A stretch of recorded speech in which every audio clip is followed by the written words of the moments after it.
one of life's most underappreciated talents is to know when it's time to move on to life's next chapter.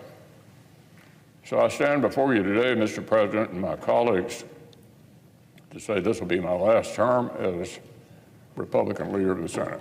That was Senator Mitch McConnell announcing that he is no longer going to be leader of the Senate Republicans, which has, of course, Democrats celebrating the end of an era. McConnell is stepping down from leadership after nearly 4 decades in office and having held that leadership position since 2007. He will be serving the remainder of his current term, which ends in 2027, unless, of course, something happens.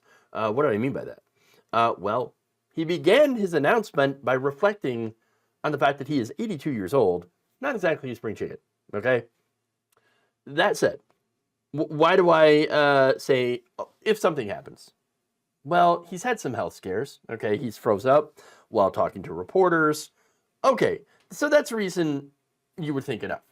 But in reality, I do think that it's more of the political landscape that is causing him to basically step down from his post, or maybe a combination of different things. Look, before the announcement, there's a lot of reports about how Mitch McConnell was having to figure out whether or not he's going to endorse Donald Trump. Which, again, if you know anything about Mitch McConnell and his problems with Trump, he's like, oh, God, no, I don't want to do this, right? Now, Donald Trump is very likely going to win the Republican primary. He's going to be the Republican nominee. It's going to be Trump versus Biden again, right? The rematch no one was looking for, okay? And so, faced with that, of course, Mitch McConnell is going to have to support the Republican nominee because he's not going to support Joe Biden. It's Mitch McConnell. I mean, come on. And so, recent reports have said that he and Trump's teams have come together to discuss a possible endorsement. Now, Republicans, the insiders are saying, oh, this is not going to be easy to do. One told The Hill that McConnell is, quote unquote, a pragmatist. And at the end, he would rather have a Republican or Republican policies, but I don't know if his political mind can overcome the personal issues enough. Although the staffer, Senate GOP member, did add, if anybody can do it, he probably can. Well, he'll have to do it not as Senate leader, okay? Which, again, is a big position. It's the leader of the Republicans in the Senate. So, you know, there's a lot of pressure in order on him in order to endorse the eventual nominee, which, again, is probably going to be Trump. So he doesn't want to do it, okay? I think he's already had enough of Trump. That's my speculation. Combine that with his age. Combine that with his poor health. Seeming poor health, and again, all the pressure to step down. He probably just realized, I'm too old for this crap. I ain't gonna do this. And you know that they don't like each other, McConnell and Trump. Trump hates him, for example, and so that's just another piece of this. And add to that, of course, the fact that Mitch McConnell's had a full career of screwing over average working class people and helping his corporate donors, so he's done enough damage. Why stay and watch the Republican Party go off a cliff again with Donald Trump when you can just quit, serve out your term, and then go retire on a giant pile of corporate cash? I mean, that'd be the smart thing to do if you're Mitch McConnell. Now, I mentioned the reaction.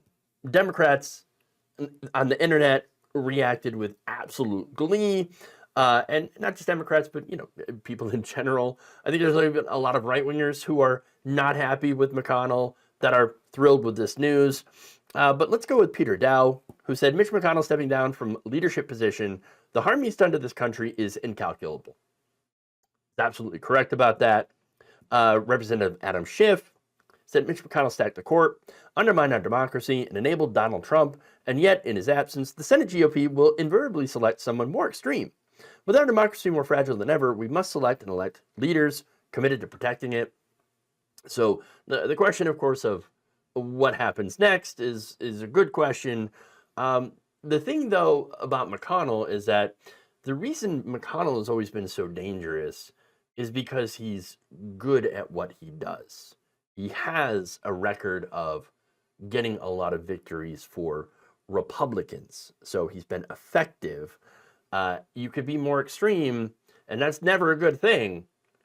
But if you're ineffective, well, that's going to make a difference, a big difference.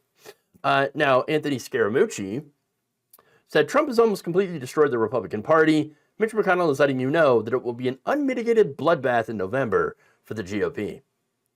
Ely Mistel says Mitch McConnell has been the most successful Confederate since John C. Calhoun.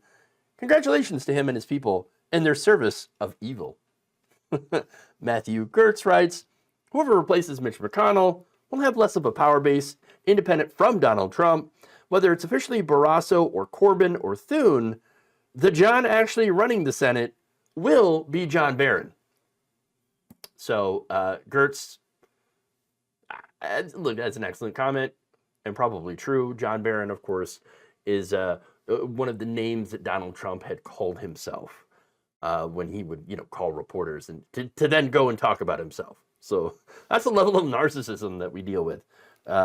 Robert Reich says, few people have done more to undermine our democratic institutions and the rule of law than Mitch McConnell. The consequences will be felt for decades to come. And once again, a lot of people have been talking about and pointing to his legacy, and it's true. He has had an incredibly damning legacy, disastrous for America. Look, he has fought for decades to put more corruption into our government in the form of money in politics.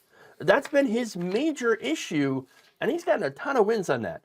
I mean, look, no system is as corrupt and filled with corporate cash and cash from special interests as the American system.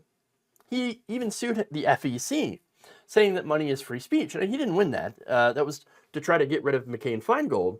But it did pave the way for Citizens United. Not only that, but he had also denied President Obama his Supreme Court nominee, using the filibuster to block that nominee, which of course has partly led to Trump getting his nominees in place and stacking the Supreme Court. He also, going back to the government shutdowns, we're talking about a shutdown now, but Mitch McConnell has, throughout the decades, weaponized government shutdowns in order to get concessions from Democrats to cut spending on social issues and things like that. Then, of course, you have, once again, the filibuster that has been used to block any and everything that could be remotely good for the American people. That's his legacy. He was an absolute disaster. And while, let me frame it in this way, right? So you've got the alignment. I'm sure you know the alignment charts, right? Donald Trump is chaotic evil, okay? Mitch McConnell is lawful evil. He has used laws to benefit himself and his party to great effect. Now, it's lawful evil is still evil, and he's been very good at it. He's been very successful.